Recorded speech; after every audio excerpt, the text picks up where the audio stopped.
दिवंगत खासदार सरदार वसंतराव चव्हाण यांच्या निधनानंतर नांदेडमध्ये लोकसभा पोटनिवडणूक विधानसभेच्या सार्वत्रिक निवडणुकीसोबतच होण्याची दाट शक्यता आहे।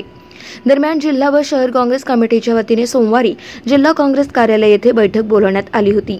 या बैठकीत लोकसभा पोटनिवडणुकीसाठी काँग्रेसकडून दिवंगत खासदार वसंतराव चव्हाण यांचे सुपुत्र प्राध्यापक रवींद्र चव्हाण यांनाच उमेदवारी देण्यात यावी या ठरावावर स्थानिक काँग्रेसचे एकमत झाले आहे।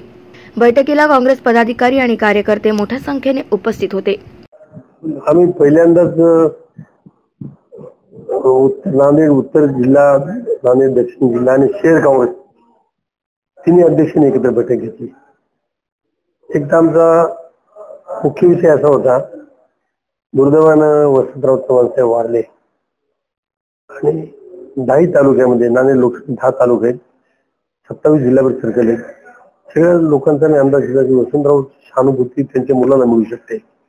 निश्चित आम्ही ठराव केला, रवींद्र वसंतराव चव्हाण यांना उमेदवारी देण्यात यावी अशी विनंती आम्ही आमच्या हायकमांडकडे केली। मुंबईला तर ठराव पास केला।